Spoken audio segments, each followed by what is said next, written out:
You are highly welcome to today's class. Today we're going to look at business management and finance. So I will be taking you guys on business management, while my friend Standard will be taking you guys on finance. So today we'll look at business organization and its stakeholders.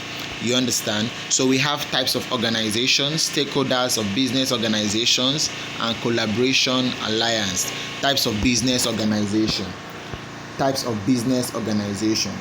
Now, there are two major types of business organization, and they are profit-making and non-profit-making.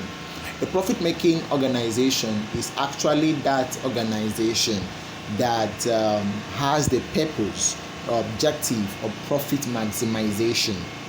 Its sole aim is to make profit, and anything other than this is out of their league.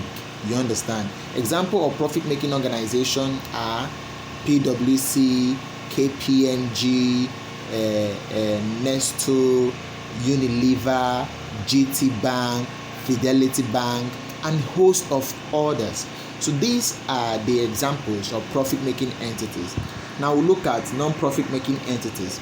Non-profit-making entities, these are those entities that actually don't have the purpose of making profits. They are actually after rendering humanitarian services or charity. You understand? So that is their purpose. For example, to eradicate poverty. For example, to eradicate AIDS. For example, to eradicate malaria.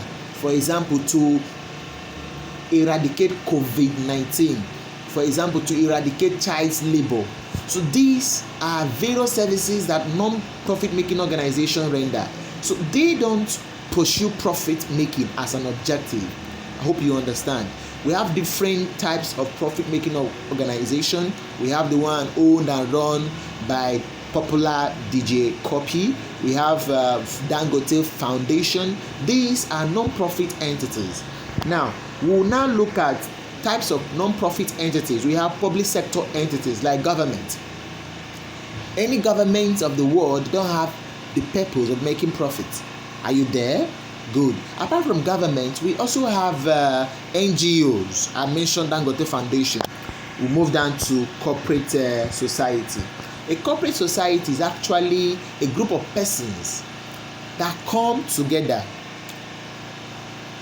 to pursue one purpose. Example, we have agricultural cooperative societies. We have savings and credits cooperative societies. We have multi-purpose cooperative societies. They come together to run and pursue one goal, and that goal is what they are after. Now, cooperative society is actually regulated by the Nigerian Cooperative Societies Act. That is that for that. Now we have characteristics of businesses. All the business organization has one purpose, has one common characteristics. They have common characteristics, and these are purpose, funding, accountability, liabilities, assets, management, and ownership. Types of businesses. There are three major types of businesses: sole proprietor, partnership, company. So these are the three major types of businesses. Sole proprietor. A sole proprietor is a type of business that is owned by one man. Partnership. A partnership is a business that two or more persons come together to achieve and work towards one goal. We have company. A company are registered businesses with corporate affairs commission. And companies have different varieties. We have companies limited by shares, we have unlimited companies, and we have company limited by guarantee.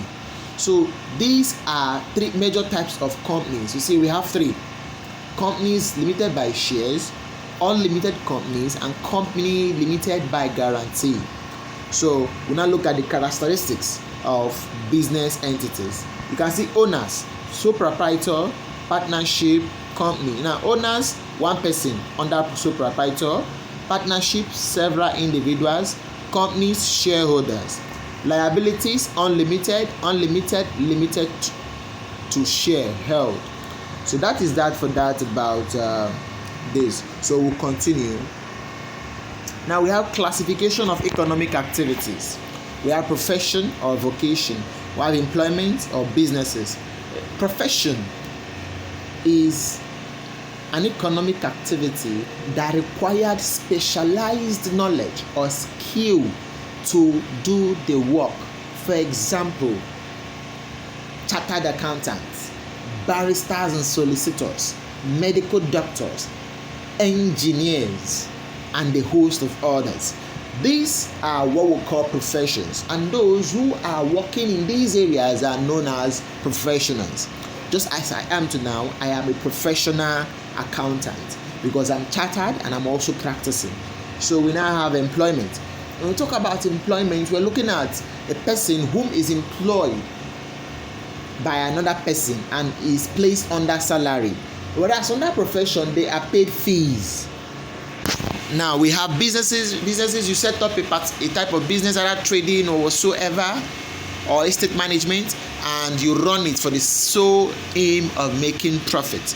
A vocation are those artisans, those people who learn one handwork or the other and can do the work. They are what we call vocation. So these are characteristics of economic activities. It's actually what we know and everyday stuff.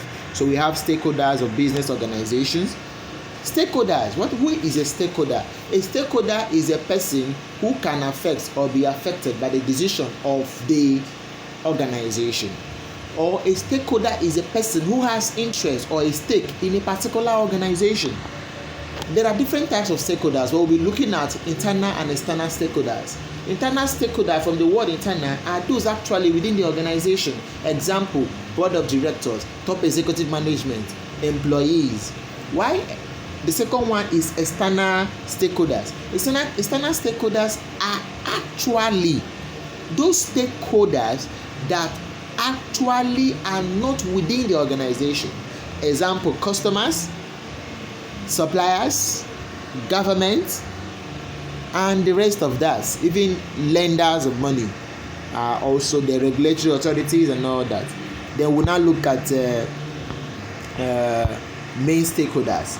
When we talk about main stakeholders, we are actually looking at those stakeholders, be it the internal or external, that have greater influence on what the entity does. Example of main stakeholders are board of directors and senior executives. You know the board of directors.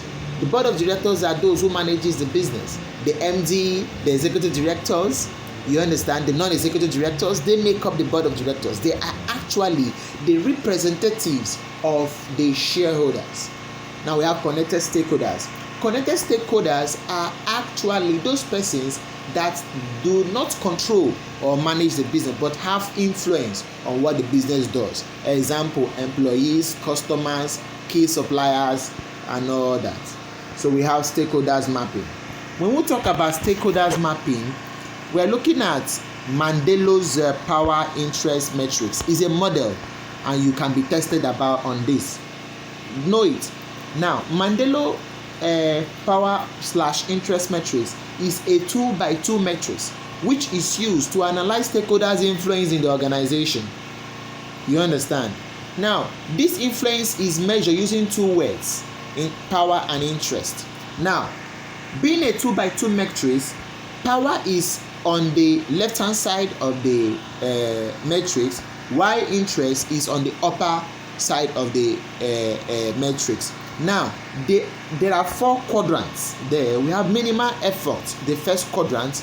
We have keep them informed, the second quadrant, and we have keep satisfied, the third quadrant, and key players, the fourth quadrant. I would explain this, although I provided notes on them as the case may be. However, minimal effort, you have your power is low and your interest is low. The management will only make minimal effort to keep you satisfied. Minimal effort, because you have very low power and very low interest, you cannot do anything. Now, for keep informed, you have very high interest but you have low or weak power. So what we can only do is to inform you. You understand? Because you don't have power, but you have interest. So we inform you about your interest. The third quadrant is keep satisfied. You have strong power, but you have no interest. You have low interest, but you have strong power. So what do? We have to satisfy you. If not, you kill us as management, So we are talking about how you as a manager can control stakeholders. Using this model, you can do that without any issue. So we have key players. Who are key players? Key players are those who have strong powers and very high interest. So what do? They are known as key players. You keep them informed, you keep them satisfied. If not, they will kill the organization. Example, shareholders, majority or major shareholders. So these are what we talk about when we say Mendelow's power / low interest. While listening to this, you can post and you can jot down one or two things about this. So we will stop for here today and continue next time. We have business management. Thank you for attending and do have a nice night.